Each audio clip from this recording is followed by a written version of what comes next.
Meu nome é Miguel Lopes da Silveira e já há um bom tempo estudo a obra e a figura de Thomas Mann, que será o assunto da minha palestra hoje no Congresso de Literatura Católica.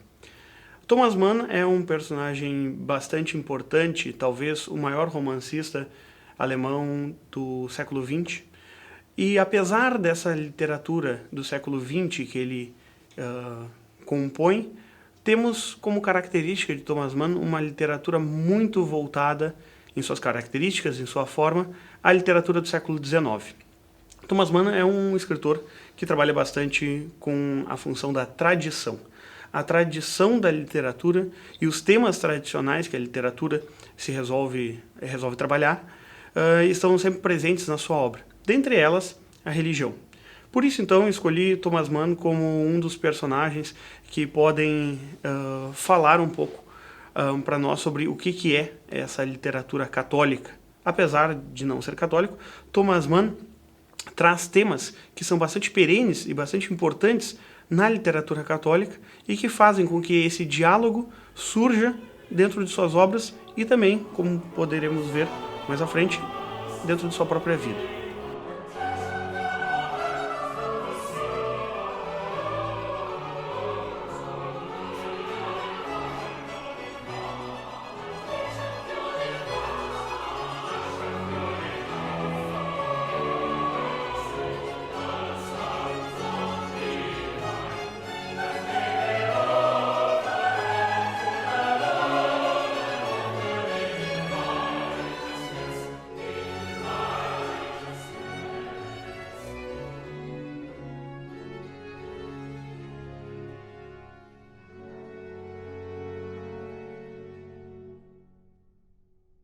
Thomas Mann nasceu em 6 de julho de 1875. Ele era filho de um industrial e senador alemão e filho de uma brasileira, Júlia da Silva Bruns. Foi um dos mais famosos dos filhos do casal, sendo que o seu irmão mais velho, Heinrich, acabou se tornando também escritor. Esses dois escritores, apesar de algumas divergências em alguns momentos da vida, sempre vão nos trazer, na sua literatura, obras que façam com que pensemos um pouco sobre o que é. Sempre faz com que trabalhemos temas como a morte, a decadência, o papel do artista e assim por diante. A religião está bastante presente na obra de Thomas Mann. De alguma forma, sempre os seus personagens, que às vezes são centrados em artistas, estão se relacionando sempre com a religião, fazendo parte desse pano de fundo da cultura em que eles vivem e se manifestam, e também em obras um pouco mais explícitas. Um exemplo disso é a tetralogia José e seus Irmãos, em que Thomas Mann acaba pegando uma das passagens do final do Gênesis e transforma isso num grande épico de quase 2.000 páginas, em que ele desenvolve a história desse personagem bíblico José do Egito. Uma das coisas que faz com que Thomas Mann trabalhe bastante com a questão da religião é esse processo de dissolução desse mundo antigo em que ele vive, e essa passagem do mundo do século XIX para o início desse século XX e das primeiras décadas. São décadas conturbadas, onde ele passa por 2 guerras mundiais, e isso deixa profundas marcas na literatura desse escritor. Dentre esses personagens, alguns personagens vão ter uma relação muito forte com a religião. Exemplo disso é o personagem Nafta, um jesuíta com tendências socialistas dentro de A Montanha Mágica, o próprio José e seus irmãos, claro. O personagem Gregórios, que vai ser o protagonista da sua obra O Eleito, em que trata sobre a eleição de um papa, numa das lendas que ocorreram na Idade Média, sobre a eleição do Papa Gregório, e, obviamente, José e seus irmãos. Temos também, que vai ser o foco da nossa palestra, o próprio Fausto. O mito de Fausto é um mito que está presente durante vários séculos na cultura alemã. Ele surge no início do século XVI, na época da efervescência da Reforma Protestante. Essa obra vai nos trazer, esse primeiro Fausto, esse personagem lendário que é o estudioso, o alquimista Georg Faust. Esse Georg Faust, apesar de ter muito conhecimento sobre as ciências naturais, a teologia, ele busca um maior conhecimento, essa sede de conhecimento, de juventude, faz com que ele busque um pacto. Esse pacto é o pacto fáustico, que nós chamamos, onde ele, a partir do sangue, vai fazer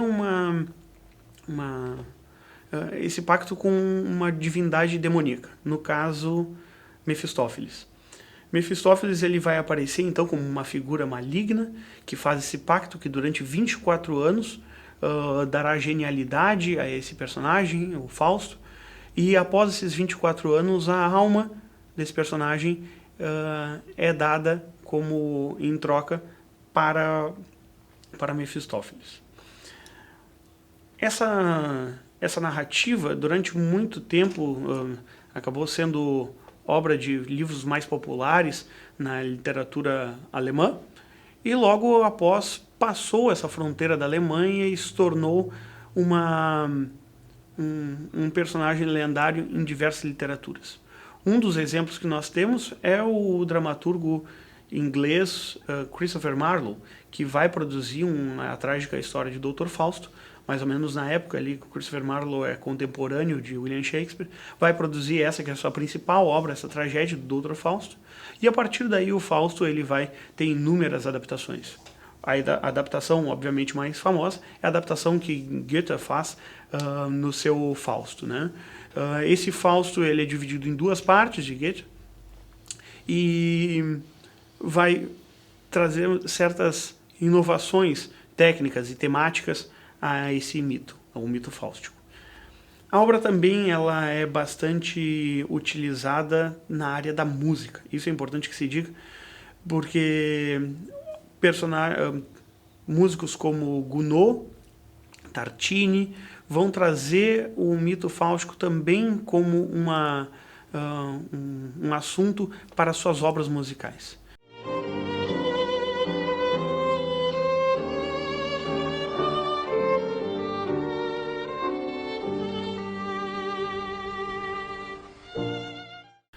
E é importante que se diga sobre esses assuntos musicais do Dr. Fausto, justamente porque Fausto traz um tema que é muito caro a todos nós, que é a presença do mal e a presença da salvação divina. O Fausto, ele, inserido nesse contexto protestante, ele vai tratar também da questão da predestinação. Essa predestinação que ocorre no Fausto, a gente vê no momento em que, buscando salvar sua alma, ele não mantém mais a esperança de que possa ter essa salvação, porque afinal de contas, se ele compõe um pacto demoníaco é porque sua alma já estava perdida realmente e não havia salvação que fosse capaz de alcançá-lo do fundo desse inferno. Isso faz com que o tema da predestinação, tão abordado pelos protestantes e também pelos humanistas alemães e europeus da época, no século XVI, se torne algo muito presente em todos esses personagens, esses falsos que são seguidores a esse primeiro personagem lendário. Bom, Thomas Mann, então, durante muito tempo ele pensou em produzir uma obra que tratasse do mito fáustico. Isso se tornou algo que isso acabou ficando durante um bom tempo guardado nas coisas de Thomas Mann e ele não desenvolveu muito bem essa ideia. Essa ideia surgiu mais ou menos lá pela primeira década do século XX, mas por outras questões, trabalhando em outros projetos, ele deixa essa possibilidade de produzir um novo Fausto de lado.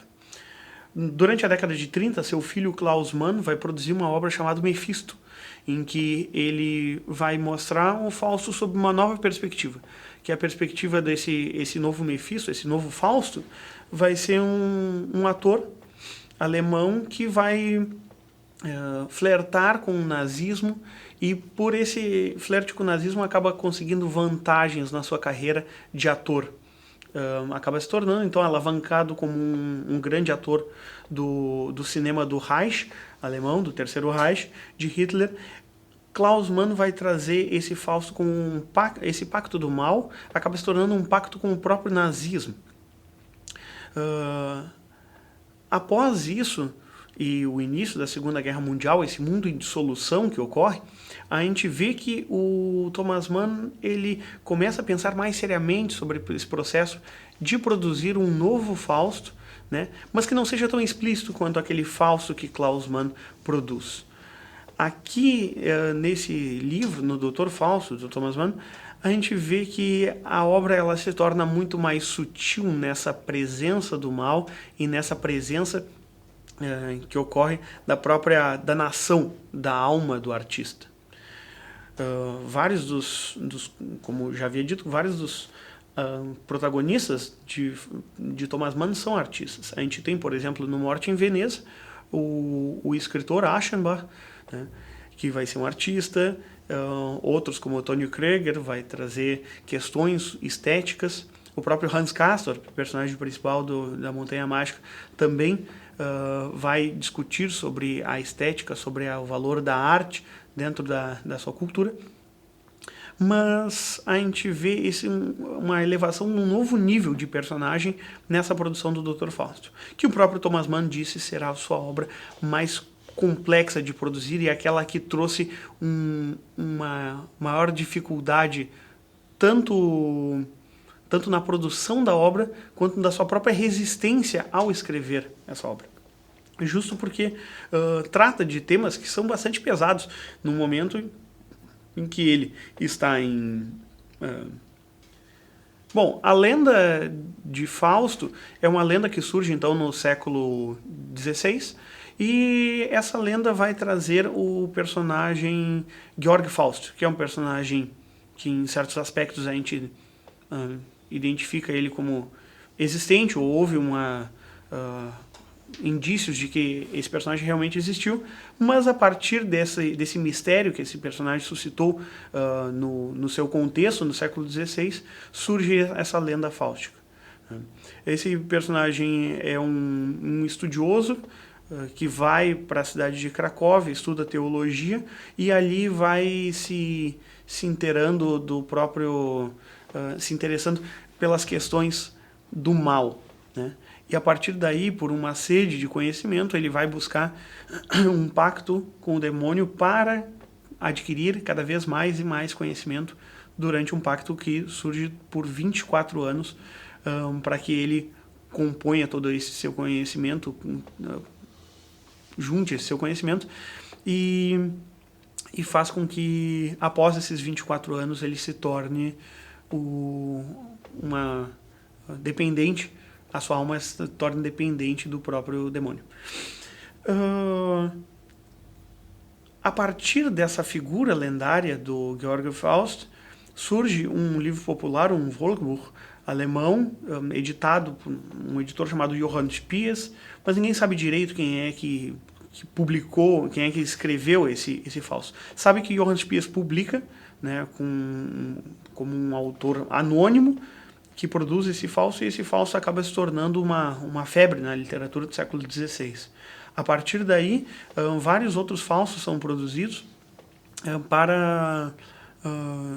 justamente pela essa questão perene que a gente encontra no Fausto, que é a presença do mal, a sede do conhecimento do homem, né, que vai trazer alguns elementos da religião, por exemplo, o conhecimento comer o fruto da árvore da vida, o conhecimento sobre o bem e o mal. Todos esses conhecimentos nós temos na própria origem do mito fáustico alguns elementos que já estão dentro das narrativas bíblicas. Um exemplo disso é essa soberba, essa sede de conhecimento, e outro exemplo é a própria presença do mal tentando corromper a alma do homem, como ocorre, por exemplo, no livro de Jó. Então, a partir daí, Thomas Mann também vai produzir esse seu Fausto, que é um Fausto um pouco mais modificado, um Fausto moderno, que traz não um intelectual, um teólogo, mas um músico. E ele faz essa escolha por esse músico ser o seu novo Fausto, também pela questão da presença e a força da música na cultura alemã. Nós temos na cultura alemã, então, e na própria cultura do nazismo, nós temos uma presença muito forte da música, que era um dos meios de reprodução desse Reich, desse poder do nazismo, né? E tanto a gente vê isso que alguns compositores, como Wagner, eram muito utilizados por essa propaganda nazista para mostrar uma certa supremacia do povo alemão. Bom, a partir daí, então, nós temos esse músico, o Adrian Leverkühn, que vai ser o personagem principal, mas apesar de ser o protagonista da história, ele não é o narrador. O narrador é o seu grande amigo desde a infância, Serenus Zeitblom, que vai narrar a história desse seu amigo, esse seu processo de crescimento, de formação, e nessa formação toda a produção musical que Leverkühn faz, até que ele se torne, então, alguém que cai realmente na força demoníaca e acaba morrendo. A história, então, ela vai se desenvolvendo em dois níveis. Tem o nível da vida, então, de Adrian Leverkühn, que é contado de forma cronológica, desde o início da sua vida até o final, a sua morte, e também o nível da escritura do Serenus Zeitblom, desse narrador, que vai contando como ele está retomando a sua história, a história do seu amigo, enquanto ocorre a Segunda Guerra Mundial. Então a história ela vai começar a ser narrada em 1943. É interessante que Thomas Mann dá o início da escrita do Dr. Fausto exatamente em 1943. É interessante que Thomas Mann começa a escrever o Dr. Fausto no dia 25 de julho de 1943. Um domingo de manhã, ele começa a escrever essa obra, depois de muito refletir sobre esses temas que vão trazer esse novo personagem para a sua bibliografia. E é o mesmo dia em que o narrador começa a escrever, então, sua obra. Então a gente vê um processo de identificação do próprio narrador, Serenus Zeitblom, com o próprio Thomas Mann. Ambos começam a escrever a obra em 1943, e no desenvolver dessa obra a gente vai vendo o desenrolar da Segunda Guerra Mundial enquanto Serenus Zeitblom vai escrevendo a história de Adrian Leverkühn e a própria vida de Adrian Leverkühn se desenvolvendo e o seu conhecimento, seu crescimento intelectual, seu pacto demoníaco e a danação da sua alma. Bom, a danação da sua alma ela vai ocorrer por um processo muito presente nas obras do Thomas Mann, que é a presença da doença. Enquanto que o pacto fáustico em outros Faustos é composto pelo sangue, pela presença em uma encruzilhada desse pacto mais tradicional, o Fausto maniano ele é feito a partir da doença. Né? A doença é algo bastante presente em obras como A Morte em Veneza, onde o personagem acaba contraindo cólera e consequentemente acaba morrendo. A doença e a degeneração física ela também vai aparecendo em personagens de Os Buddenbrook, que é a primeira obra de Thomas Mann, e vai aparecer aqui também então no Dr. Fausto. Adrian Leverkühn, então, esse personagem principal, é um jovem que vai começar a sua vida no interior da Alemanha, numa pequena cidade, e essa cidade, Kaisersacher, vai trazer fortes tradições medievais, aquelas pequenas cidades alemãs que ainda trazem um certo misticismo, o medo de alguma senhora que possa ser uma bruxa da cidade. Então os habitantes ainda são habitantes bastante tradicionais, bastante arraigados naquele misticismo alemão. A partir disso, ele sai de Kaiserslautern quando se torna adolescente e vai cursar a faculdade, né, de teologia. Antes de cursar a faculdade de teologia, ele já começa, a partir de uma transferência, ele vai mudar para a casa do tio, e o tio era um produtor produzia vários instrumentos musicais. A partir daí, isso traz uma certa curiosidade a Adrian Leverkühn, que vai vendo aqueles instrumentos musicais, aquilo vai trazendo interesse para ele, mas ele não está muito interessado em descobrir aquilo ali.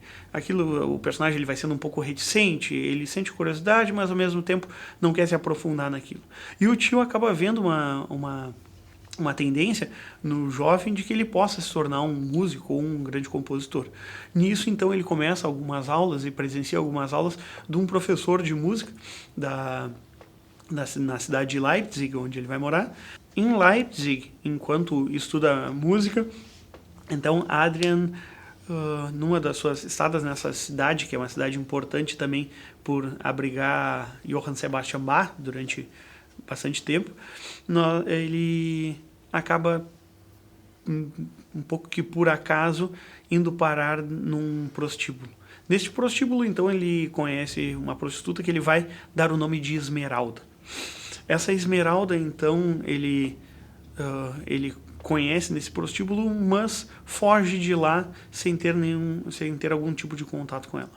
Mais tarde, numa carta que ele faz num processo de confissão ao seu amigo, ele conta que foi atrás novamente nesse prostíbulo e busca conhecer essa personagem Esmeralda. Ela não trabalha mais no prostíbulo, então ele vai atrás dela até um local na Hungria. Ali ele tem essa primeira relação sexual que é contada na história, e até onde se sabe a única que ele teve. Nessa relação ele acaba contraindo a sífilis. Isso é bastante importante porque após esse processo que ele contrai essa sífilis, e até aí a gente não tem isso muito explícito na história, a gente vê que ele busca alguns médicos, está fazendo alguns exames, mas esses médicos misteriosamente não conseguem não conseguem prolongar o seu tratamento. Um acaba morrendo, o outro acaba sendo preso, e ele acaba deixando essa questão da sua saúde de lado. Depois disso, então, ele e um amigo vão passar durante um tempo, fazem uma estada na Itália, na cidade de Palestrina. Nessa cidade, então, durante um tempo, ele interage com os personagens que vivem nessa casa, uma casa bastante comum assim, da Itália, e no momento em que ele está sozinho numa das salas da casa, ele acaba percebendo a presença de uma criatura um tanto quanto estranha. Essa criatura ela vai emanando um frio extremo e acaba se apresentando então como o próprio diabo. Esse diabo, então, esse demônio acaba fazendo com que ele perceba que o seu pacto com o diabo já havia sido feito na sua infecção pela sífilis com a prostituta. Então a doença vai aparecer aqui como um elemento de contaminação, e essa contaminação, tanto física quanto espiritual, de Adrian Leverkühn, vai se mostrar como o próprio pacto em si. Então, essa entrevista que ele tem com o próprio demônio nada mais é do que uma confirmação desse pacto que já havia sido efetuado. E isso vai nos trazer certos questionamentos sobre a própria predestinação aqui na obra. Ou seja, ele faz o pacto mesmo sem perceber, e só depois há a confirmação desse pacto. Ou seja, ele já estava predestinado a esse mal, ou não, ele acabou tendo uma tendência a esse mal e, por sua fraqueza, acaba confirmando. Bom, isso nos dá aqui essa entrevista. Esse demônio, que não se apresenta como um Mefistófeles, mas apenas como essa criatura, vai dizer que então esse pacto vai ser efetuado da seguinte forma: durante 24 anos Adrian Leverkühn vai produzir obras musicais de grande qualidade artística, mas após esses 24 anos, a vida e o corpo, a alma de Adrian Leverkühn está sob domínio do diabo, e ele poderia fazer o que quisesse com esse personagem. Mas, para isso, deveria a seguinte cláusula de que Adrian Leverkühn não pode amar a nada nem a ninguém. Como ele é um personagem bastante frio em relação às outras pessoas, há sempre um distanciamento desse artista em relação aos outros, aos amigos, ele sempre trata com certo distanciamento, ele não vê problema algum em confirmar esse pacto, e a partir daí ele começa produções artísticas maravilhosas. A partir dessas produções, então, ele vai circulando, ele vai vivendo primeiro em Munique, né, que não coincidentemente vai ser a cidade onde começa o nazismo a surgir na Alemanha, e a partir disso depois ele vai para uma granja no interior, aos arredores de Munique, onde lá ele vai viver durante décadas produzindo as suas obras musicais. Esses círculos intelectuais que ele vai participando são círculos bastante interessantes, porque alguns deles têm várias características biográficas do próprio Thomas Mann. Uma delas é o fato de um desses círculos intelectuais participarem dele uma viúva e 2 filhas. Essa viúva, a senhora Roder, e as suas filhas vão lembrar bastante a própria mãe e as irmãs de Thomas Mann, e o desfecho que cada uma delas, uma tendo como final suicídio e a outra um casamento frustrado, vão se mostrar justamente o que mais ou menos aconteceu com as próprias irmãs do Thomas Mann e com a própria mãe dele, que gostava muito desses círculos intelectuais logo após o marido ter morrido, gostava bastante de participar disso. Então ele traz bastante da sua própria vida, e isso é bastante comum na obra do Thomas Mann, ele trazer elementos da sua vida para esses personagens, e a partir desses personagens, né, um que vai ganhar bastante destaque é o violinista Rudolf Wertfeger. Esse violinista então pede para que Adrian Leverkühn componha um concerto para violino que seja possível apenas dele produzi-lo. Essa aproximação de Adrian Leverkühn com Wertfeger se torna intensa, e após um momento circulando nessa roda intelectual de Munique, Adrian Leverkühn acaba se deixando levar, acaba se interessando por uma jovem de extrema beleza e de inúmeras qualidades intelectuais, chamada Marie Godot. Essa personagem, então, acaba atraindo Adrian Leverkühn, e ele pede para que o amigo, que era um tanto quanto mulherengo, fale com Marie Godot para que exponda os sentimentos do próprio Adrian Leverkühn, que era um tanto quanto distanciado dessas relações de amizade, de amor. Então pede para que esse amigo faça esse intermeio, esse contato entre Marie Godot e Adrian Leverkühn. Acontece que, justamente por ser um mulherengo, ele acaba trabalhando então para o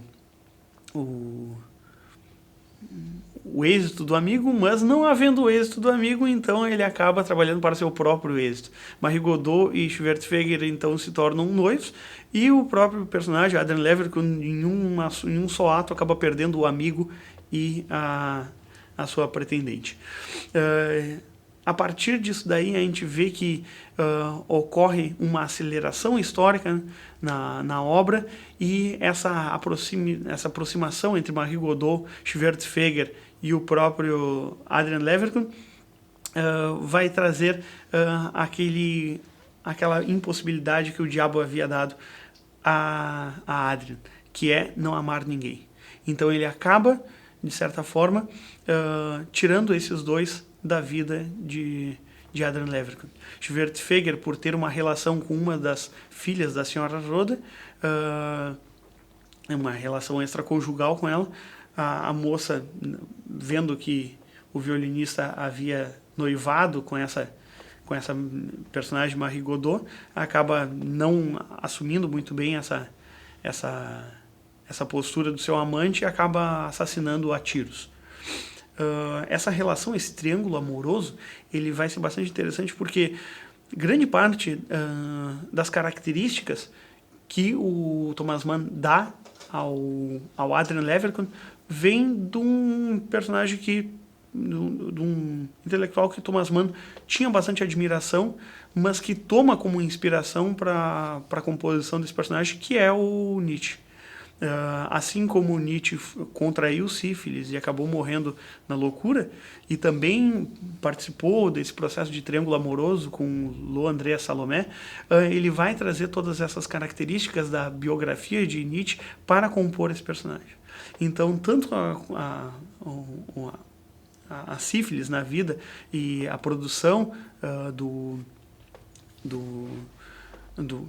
do Nietzsche, da sua obra, as suas dores de cabeça intensas que ele tinha, tudo isso vai trazer características que vão se desenvolver também no próprio personagem Adrian Leverkühn. Terminado esse triângulo amoroso com a forma trágica, a próxima vítima desse próprio amor que Adrian Leverkühn se deixa levar é o seu sobrinho. Esse sobrinho, Nepomuk Schneiderwein, vai durante um tempo viver nessa granja em que Adrian Leverkühn vive. E a partir daí, essa criança é uma criança bastante cativante, ele tem um jeito especial de falar, usa de termos bastante incomuns para uma criança da sua idade, e isso vai cativando todos ali, inclusive Adrian Leverkühn, que se deixa amar por essa criança. Nesse processo, então, o diabo acaba mais uma vez retirando aquele que Adrian acaba amando pelas suas cláusulas. Essa criança, então, ela passa por um processo de... acaba convalescendo com a meningite e por um processo bastante doloroso nessa... Adrian Leverkühn vê essa criança morrer justamente como uma causa, né, desse seu amor que ele acaba se deixando levar, e o diabo acaba tomando então essa criança como um próprio pagamento por esse desvio do próprio pacto demoníaco. E isso acaba trazendo então uma indignação, obviamente muito grande no próprio Leverkühn, que acaba se... a morte dessa criança acaba trazendo um grande arrependimento a esse pacto que Adrian Leverkühn faz.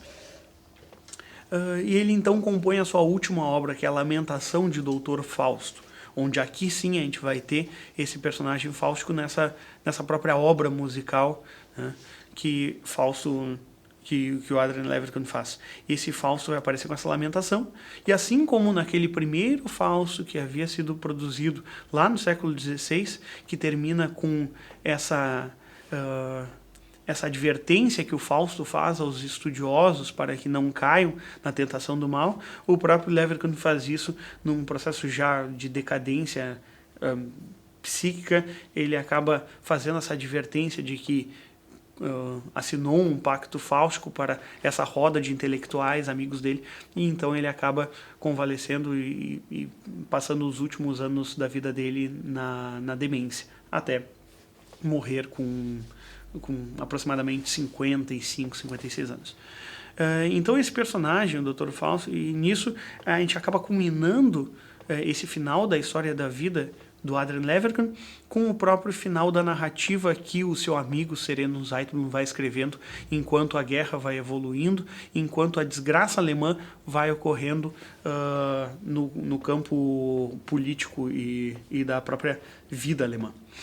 A gente percebe então que não é à toa que Thomas Mann vai trazer esse flerte com o mal, justamente por ser esse momento conturbado da vida alemã em que ele percebe essa Alemanha pactuando com o mal na própria figura do nazismo. Durante muito tempo, Thomas Mann se tornou, foi crítico do nazismo, mesmo vivendo na Alemanha, durante o final da década de 10, durante toda a década de 20, início da década de 30, mesmo vivendo em Munique, ele escrevia e alertava sobre esses perigos, mas em 1933, depois daquelas queimas de livros, tá? Alguns dos livros que são queimados são os livros de Thomas Mann, ele acaba conseguindo asilo na Suíça. E durante 33 até 1938, ele vive na Suíça alertando os alemães para que esse nazismo poderia desencadear uma desgraça no próprio povo alemão. Percebendo que a guerra seria inevitável, ele então consegue um asilo nos Estados Unidos. E durante boa parte da sua vida, então, ele vive nos Estados Unidos, na Califórnia, e na própria Califórnia que ele vai escrever, então, a obra Dr. Fausto. Então, é uma obra que ele escreve no próprio exílio, mostrando essa própria decadência, essa decadência fáustica do próprio povo alemão. Então, é uma obra que a gente vai ver certos contrapontos entre o Fausto original e o Fausto do Thomas Mann. Como contraponto a esse Fausto original e o Fausto do Thomas Mann, a gente pode perceber o seguinte: o Fausto original ele acaba se tornando uma crítica a esse humanismo e a contra-reforma do século XVI, onde o Fausto ele vai mostrar o perigo dessa busca do conhecimento que o humanismo alemão traz para a cultura. E também mostra a danação do protagonista como a danação do homem que se desvirtua do caminho divino. Já o Fausto do Thomas Mann, ele mostra o narrador como crítico ao próprio posicionamento político que a Alemanha assume durante a década de 30 e a década de 40. Então, enquanto nós temos um Fausto onde a sua tragédia é uma tragédia pessoal, que acaba assumindo esse pacto demoníaco, o fato de Thomas Mann escolher para esse momento da sua vida produzir um Fausto, né, também é para mostrar nesse personagem tipicamente alemão um elemento da cultura, um elemento um tanto quanto demoníaco da cultura alemã. Ele percebe então nesse conhecimento e nas suas próprias raízes culturais alemãs uma certa tendência a esse pacto demoníaco. E isso acaba se mostrando presente então em todo o povo alemão ao aderir ao nazismo e a todas essas desgraças que foram trazidas por esse partido na Alemanha e por toda a ideologia que traz por trás de si. Então, Thomas Mann ele vive durante um bom tempo alertando o povo alemão sobre esse problema, alertando sobre essa ideologia e de como o alemão tinha essa tendência para o mal, essa tendência para que pudesse flertar com certas ideologias e certos conceitos que trouxessem uma desgraça, do mesmo modo como houve essa desgraça ao próprio personagem Adrian Leverkühn. Bom, algumas características que podemos notar, então, na obra do Thomas Mann são essas escolhas que ele vai fazer para o nome dos seus personagens. O próprio Leverkühn, né, tem esse nome onde a gente pode identificar uma tradução aproximada para esse nome seria sagaz para a vida. E a gente vê esse personagem com uma característica mais de sagacidade. Outro que a gente pode perceber a escolha do nome bastante bem pensada por Thomas Mann é do próprio narrador, Serenus Zeitblum. Então, essa serenidade desse humanista de formação católica que vai contar a história do seu amigo de uma forma um tanto imparcial, o mais imparcial possível, vai nos mostrar uma escolha que ele vai fazer aqui para colocar as próprias características da personagem no seu nome. Outro exemplo que nós temos é um personagem que vai surgir na história, o marido de uma das filhas da senhora Rhoda, que é o senhor Incitores. Incitores era o nome de um dos escritores do Martelo das Bruxas, Maleus Maleficarum. Outro exemplo que nós temos é uma criada da granja que se chama Walpurgis. Lembrando, Walpurgis é um dos momentos mais importantes da obra do Goethe, porque é no dia de Walpurgis, em cima de uma montanha, a montanha Brocken, na Alemanha, que vai ser feito o pacto das bruxas, o ritual das bruxas para que o Mefistófeles tenha a sua força. Então, essa personagem, esses nomes, eles sempre vão aparecendo, algumas características que às vezes podem ficar um pouco de lado, né? Mas que aos poucos vai nos mostrando essa presença do mal na obra aos poucos. Então, algumas coisas que se podem destacar é a própria personagem, essa prostituta que vai infectá-lo com a sífilis. Essa prostituta, ela não tem esse nome de Esmeralda à toa. Durante a infância, Adrian Leverkühn costumava olhar os livros de botânica e de zoologia do seu pai. E o seu pai tinha uma tendência um tanto quanto a esses conhecimentos das ciências humanas, e o autor em algum ponto chega a dizer que se ele fosse um pouco mais interessado quanto a isso, talvez até descambasse para essa alquimia, meio que aproximando já essa tendência do pai ao próprio conhecimento alquímico, esse conhecimento mais místico que poderia desencadear num Fausto. Então, ao olhar esses livros de botânica, o pai mostrava para ele certas borboletas, entre elas uma borboleta que mostrava uma relação com o próprio veneno. Essa borboleta era uma borboleta brasileira, a Hétera esmeralda. E essa borboleta, então, ela vai ser a representação presente sempre na obra desse próprio veneno que a sífilis vai trazer e a confecção desse pacto, ela vai ocorrendo aos poucos. Então, desde a sua juventude, essa presença dessa borboleta vai se desenvolver, vai mostrar, vai se apresentar, então, no grande momento da história, que é o momento do pacto, né? E é interessante notar que o próprio símbolo da borboleta, a borboleta é um símbolo da imortalidade ou da mudança, então, de uma vida. Então, do mesmo modo como a lagarta, ela passa pelo processo, entra na pupa e depois se transforma na borboleta. Em várias culturas, a borboleta ela é um símbolo dessa vida imortal, ou seja, da alma humana, dessa mudança do corpo para uma alma, né? Uma alma mais bela, mais formosa. Mas, ao mesmo tempo, a borboleta, em algumas culturas, ela é um símbolo da bruxaria e do veneno, né? Então, isso está bastante interligado na própria obra, mostrando essa simbologia dessa borboleta e da mortalidade, da venda da alma com esse processo da sífilis. E a sífilis é interessante notar que ela é uma doença que assola grande parte da Europa durante séculos, até se descobriu a cura da sífilis, né? E além de ser uma característica da biografia de Friedrich Nietzsche, que o Thomas Mann vai trazer para esse personagem, né? A sífilis, ela tem esse processo de, no desenvolver da doença, trazer essa certa atividade cerebral febril, que às vezes era característica bastante, era utilizado como uma característica do grande artista, que tinha essa produção artística febril, e a partir desses rompantes que a doença trazia, trouxesse também uma certa genialidade contida nela. Então, a gente vê aqui a sífilis como um símbolo dessa atividade intelectual, mas também uma contaminação por um elemento estrangeiro.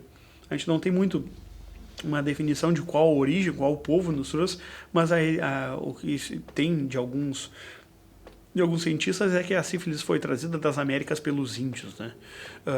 E então essa doença, a gente percebe que durante bastante tempo, é uma doença que traz um certo teor xenofóbico. Um exemplo disso é que os alemães chamam a sífilis de mal francês, os turcos chamam a sífilis de mal cristão, assim por diante. Então sempre um certo povo vai trazendo vai tentar trazer para essa doença um processo de decadência vindo de fora. E esse próprio processo da xenofobia ela é bastante presente, então, no Doutor Fausto, né?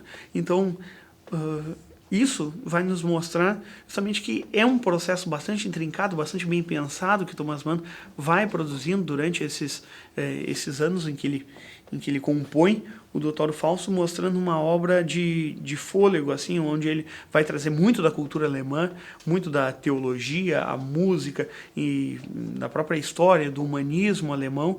Então, é uma obra que requer certas leituras, certos conhecimentos externos para que a gente possa entendê-la de certa forma. Mas, em contraponto a isso, é uma obra que nos traz uma gratificação muito grande por ser uma obra que nos mostra certos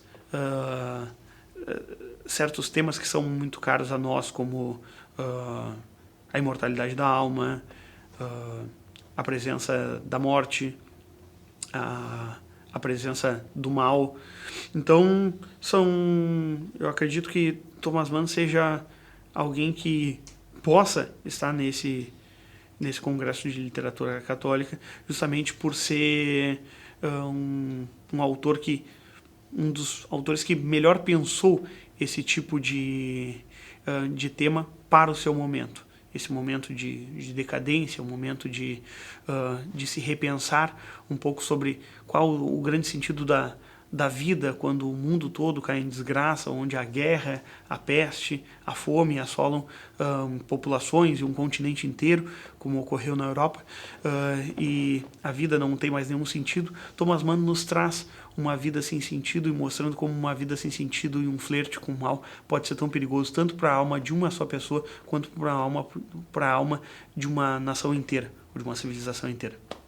Apesar da escolha do Fausto, eu acho que o Fausto está mais bem encaixado na proposta do Congresso, mas acredito que a obra toda do Thomas Mann vai trazer certos temas que são recorrentes e vão ser apresentados de diversas formas possíveis. Tanto é que esse não é o seu livro mais famoso. Talvez os dois livros mais famosos de Thomas Mann sejam A Morte em Veneza, que também grande parte desse, apesar da grande fama do livro, o filme também do Luchino Visconti acabou trazendo uma fama maior ainda, e pela qualidade do filme trouxe uma fama maior ainda à obra, né?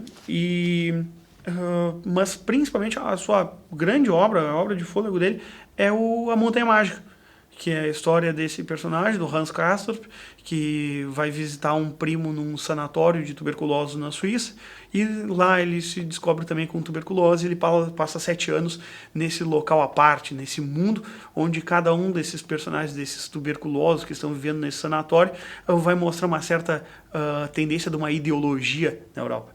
Né? Mas é interessante que o próprio Thomas Mann, quando ele vai falar sobre o Doutor Fausto, ele diz que é interessante que um autor vai escrever a sua obra mais louca aos 70 anos de idade. Ou seja, ele termina com 70 anos a sua obra que talvez seja a obra de maior dificuldade de produção. Talvez não seja... Alguns talvez não considerem o Doutor Fausto a sua grande obra, e sim A Montanha Mágica. Mas eu acho que esses dois eles estão em pé de igualdade. Cada um tem suas qualidades. O Montanha Mágica ele mostra uma Europa pré-Primeira Guerra Mundial de uma forma muito abrangente. Cada um dos personagens ali, Settembrini, Nafta, Pippercorn, Hans Castorp, cada um deles vai trazer uma visão de mundo bastante heterogênea que a gente tinha na Europa pré-Primeira Guerra, né? Nafta, como esse jesuíta socialista que busca a revolução, tentando trazer para o cristianismo primitivo essas ideias do socialismo do início do século XX, Settembrini como um adepto do progresso, da ciência, mas também ao mesmo tempo é um sujeito que tinha flertes com a maçonaria. Então esses dois personagens sempre tentando discutir, buscando cativar a vida desse jovem que está meio indeciso, Hans Castorp. Essa obra ela vai trazer uma multiplicidade de visões do que era a Europa pré-Primeira Guerra Mundial. E, claro, essa qualidade a gente vê maior do que no Dr. Fausto. Mas o Dr. Fausto, por ser um momento mais crucial da própria história da vida do Thomas Mann, vivendo no exílio, talvez tenha em certos aspectos, seja uma obra maior, por trazer questões do humanismo alemão, da própria cultura alemã. É sua obra mais alemã, talvez, eu diria assim, onde ele mostra mais a sua erudição, tanto nas questões musicais, quanto na filosofia alemã, no conhecimento da própria cultura. Tudo isso vai nos trazer uma riqueza maior no Dr. Fausto. É sempre polêmico falar qual delas tem maior qualidade ou não, então não acredito que seja uma obra central. O Thomas Mann é um escritor prolífico e que tem vários, ao contrário de alguns grandes escritores que têm um certo pico criativo e depois decaem, ou tem uma grande obra que seja a grande obra da sua vida. Thomas Mann tem várias grandes obras na sua vida. Tanto é que ele, por exemplo, é um dos primeiros alemães a ganhar o Prêmio Nobel de Literatura. Ele ganha o Prêmio Nobel de Literatura não pelo Morte em Veneza, não pelo Montanha Mágica, nem pelo Dr. Fausto. Ele ganha na década de 20 ainda, muito antes de escrever o Dr. Fausto. Ele ganha pelo Os Buddenbrook, que é uma obra que ele termina com 25 anos de idade. Então, uma obra que ele escreve, onde ele relata durante todo o século XIX a tradição e a decadência de uma família burguesa alemã, que era a própria família dele. Quando ele termina a obra, então, ele é acusado por várias pessoas da cidade dele, da própria família, dizendo: bah, mas tu me colocou no livro lá, isso não se faz, tudo mais. Ele disse: não, na verdade não é tu que está lá, é o personagem que está lá, né? Ou seja, é algo completamente diverso. E isso ele vai trazer justamente num dos seus artigos chamado Beers e Eu, onde ele vai ser criticado por colocar certos personagens que são personagens que se assemelham muito a certas figuras da sua cidade e assim por diante.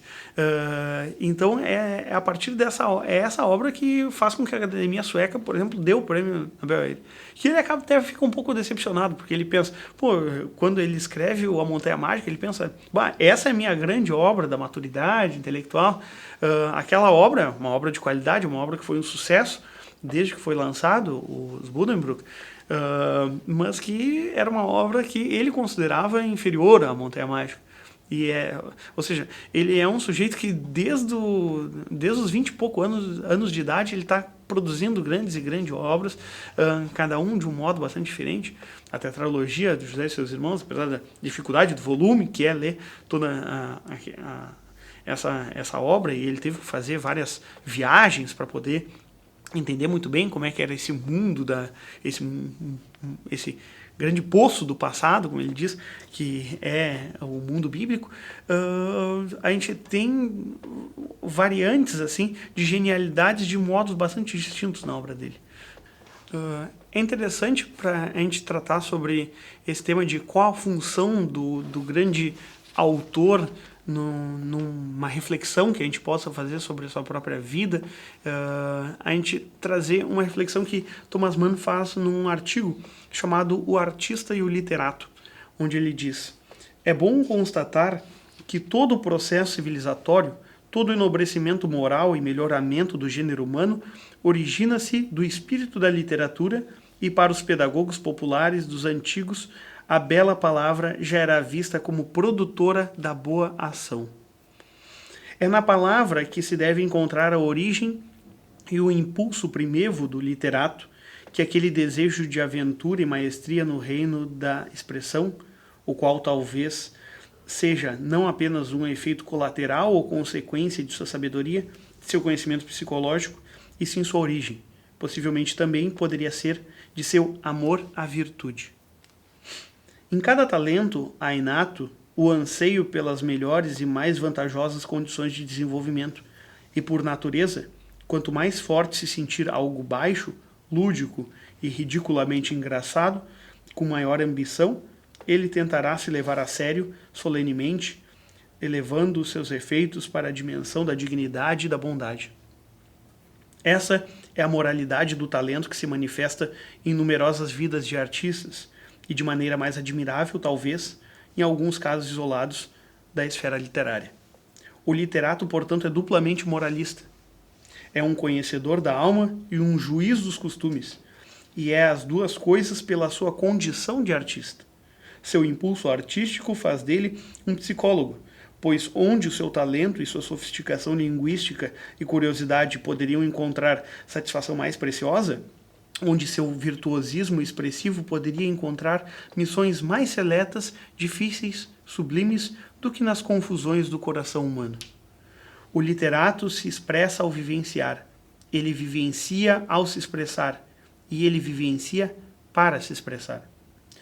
Por outro lado, é do seu talento que se origina sua paixão ética. A pureza e a postura nobre do seu estilo se refletem, provavelmente não ao contrário, em sua visão e percepção das coisas humanas, sociais e do Estado.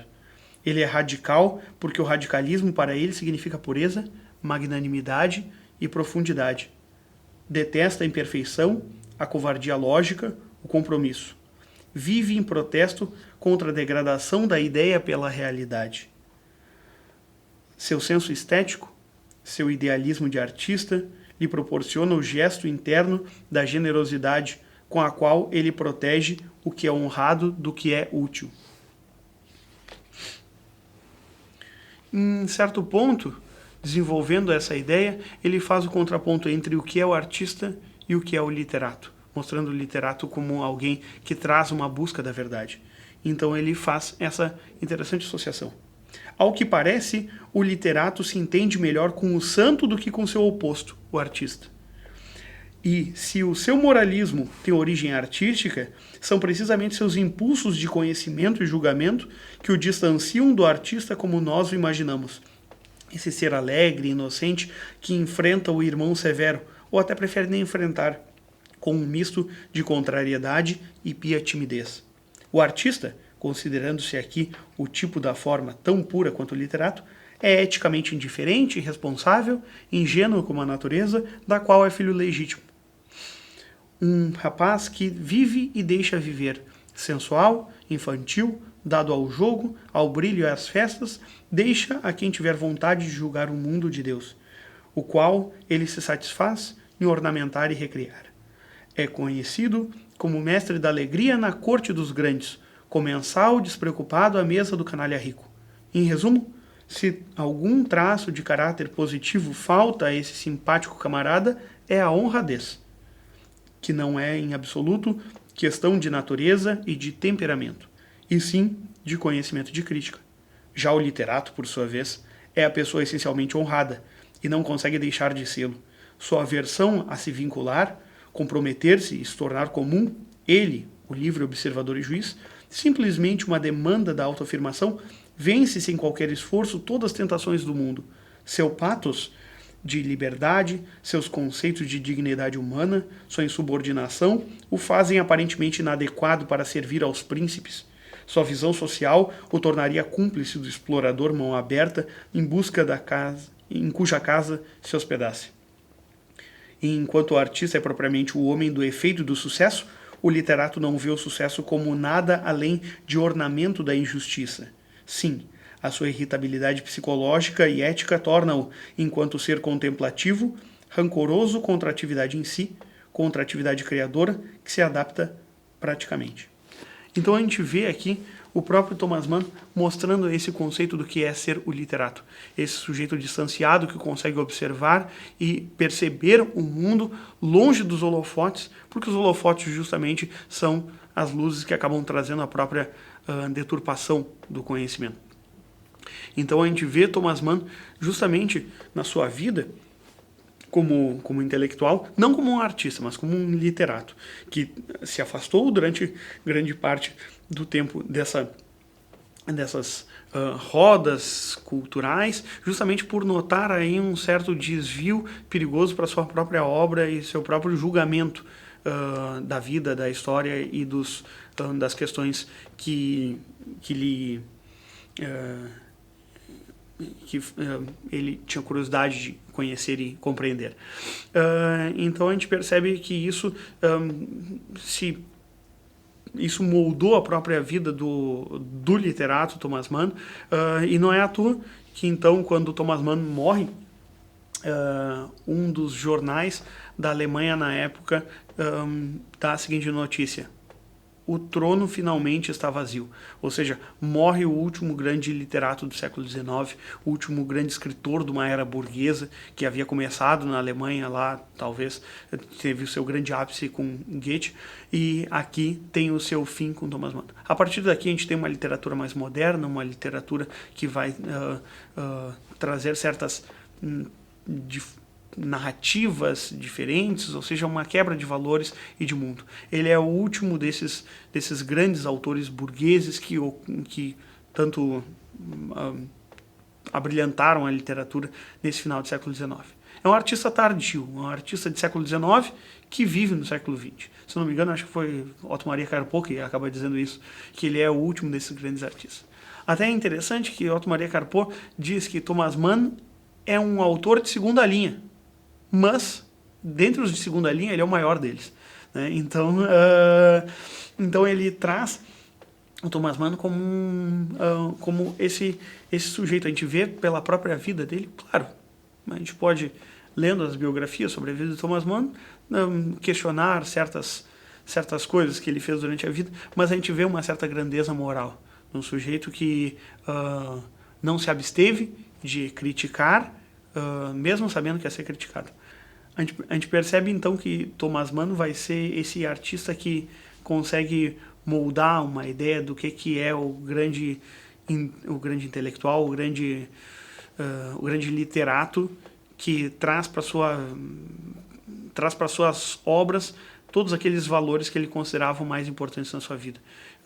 E se isso não é uma literatura católica, ou seja, tu trazer para a tua vida todos aqueles mais altos valores que tu tem, então talvez eu não consiga entender de uma outra forma o que seria uma literatura católica senão isso. É trazer aquilo que tu tem de mais importante, mais belo, mais valoroso para a tua vida, para as páginas daquilo que tu escreve, daquilo que tu produz.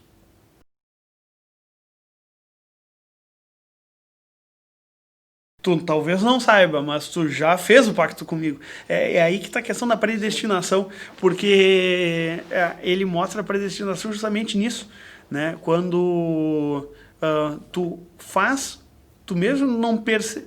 Porque é justamente isso, né? Quando tu faz um ato maligno, às vezes tu nem sabe que tu fez, tu só vai saber depois. Ou seja, tu já pactuou com o mal e tu não tá sabendo. Talvez só depois tu te traga consciência, no caso, a personificação do próprio diabo te mostrando na tua consciência de que o mal já foi praticado, que tu já assumiu o mal.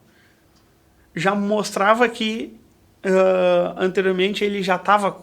Ou seja, quando ele faz o ato lá atrás, ele já estava predestinado a aceitar. Ou seja, o fato dele aceitar é porque ele já estava encaminhado para aquilo. Claro que essa questão da predestinação não é algo, é algo que está em algumas vertentes do protestantismo, né? Mas que é algo que está bastante presente no Fausto, mas o Fausto antigo, o Fausto é aquela quebra. Agora eu vou pactuar e pronto. A predestinação dele vem depois, no momento em que ele se arrepende, né, de ter feito o pacto, mas ele não pede perdão a Deus porque ele acha que ele foi fundo demais no seu pecado a ponto de Deus poder perdoá-lo. Que o fato dele ter pactuado já significava que ele estava predestinado a ir para o inferno. Então ele nem tenta fazer pedir esse perdão a Deus. E aqui a gente tem um processo inverso, ou seja, o pacto ele ocorre antes da consciência dele e no momento em que ele aceita então esse pacto com o diabo, aceita não amar aceita ser um sujeito frio com a vida em si, só reitera que ele estava realmente encaminhado lá atrás a cumprir esse destino dele, que seria pactuar com o demônio. A doença é algo bastante caro, assim, a história do Thomas Mann. Até é algo que ele conta no livro A Gênese do Dr. Fausto, que ele vai explicar um pouco sobre... É o único livro que ele escreve sobre um livro dele, né, em que ele fala um pouco sobre a produção do Dr. Fausto, como é que foi, e ele conta sobre o próprio processo em que ele teve uma decadência física escrevendo a obra. Que era uma obra com temas tão pesados que aquilo ali acabou trazendo um certo desgaste. Sim. O próprio Thomas Mann teve um certo desgaste físico e ele acabou tendo ele teve que retirar um câncer que ele teve enquanto ele estava escrevendo a obra. Então ele teve também esse próprio processo de desgaste físico que as pessoas diziam para ele, é isso daí que você está escrevendo? E então ele diz que em certos aspectos foi um pouco isso que acabou trazendo. E essa questão da doença, né? O próprio diabo, como vai aparecer, apenas denominando de diabo, mas ele se apresenta como Samael, ou seja, o deus do veneno, né? E é exatamente isso que ele vai aparecer. Ele vai aparecer como alguém venenoso, que vai trazer esse veneno para o corpo e ao mesmo tempo desencadeando uma decadência na alma, né? Então essa decadência do corpo, ou seja, a decadência do corpo é a primeira coisa que nos aparece para que a gente possa libertar a nossa alma. Ou seja, numa linha cronológica, a decadência do corpo, a morte, libertação da alma, né? E aqui é o processo da decadência do corpo, a morte e a danação da alma.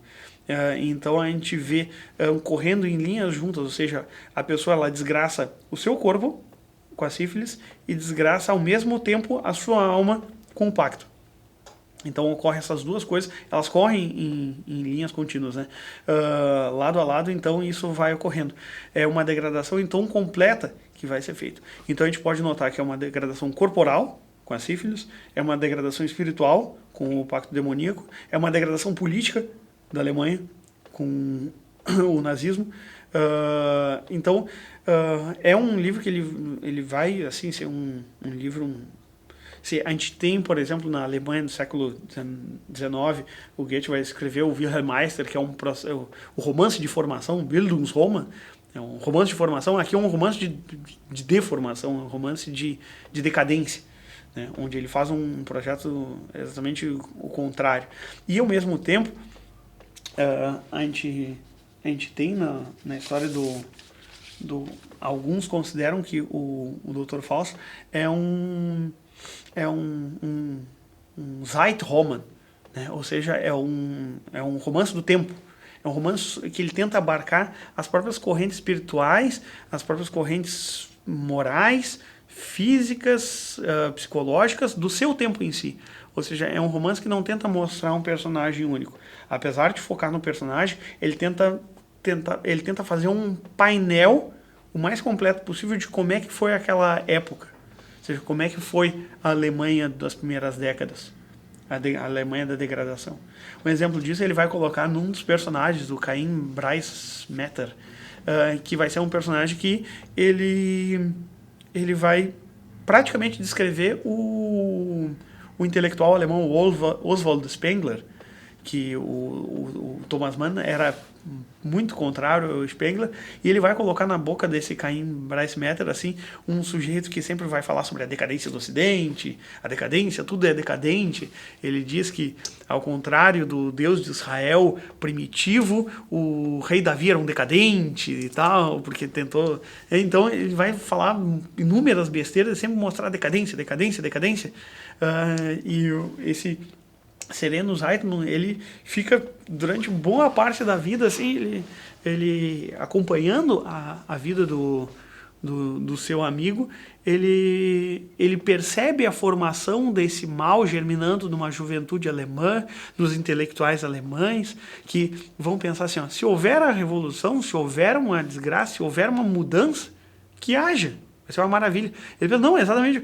As pessoas naquela época, em certos pontos assim da obra, participando desses círculos intelectuais, ele diz, aquelas pessoas, eu esperava que quando elas faziam uma análise, uma conjuntura da realidade perfeita, eles conseguiam perceber a realidade de um modo perfeito, como é que tudo ia desembocar na Alemanha. Mas, ao contrário de dizer, vamos fazer alguma coisa para que isso não ocorra, eles pensavam, se ocorrer, melhor. É exatamente esse tipo de pacto que vai se formando. Ou o contrário, Deus se utiliza desse grande mal para fazer um bem melhor. Qual é a finalidade de uma guerra para quem produz a guerra? É dizer, a gente vai passar por problemas, a gente vai passar por uma guerra, mas é por um bem maior. Essa guerra, ou seja, vocês chamar as pessoas para uma frente de batalha e dizer, tu vai passar pelo risco da tua morte, de tudo, mas, ao mesmo tempo, isso é para um bem futuro. É uma ideia de uma utopia que vai se formando, né? Ou seja, todo esse mal é para que se produza um bem posterior, que nunca chega, né? E é exatamente essa ideia que o teólogo ali, o Schleppfuss, vai colocar na sua teologia, de trazer isso e que se percebe na obra.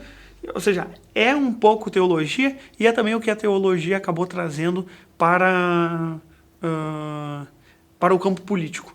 Né? Essa ideia essa teologia deturpada traz a ideia de vender o mal como se fosse um futuro bem.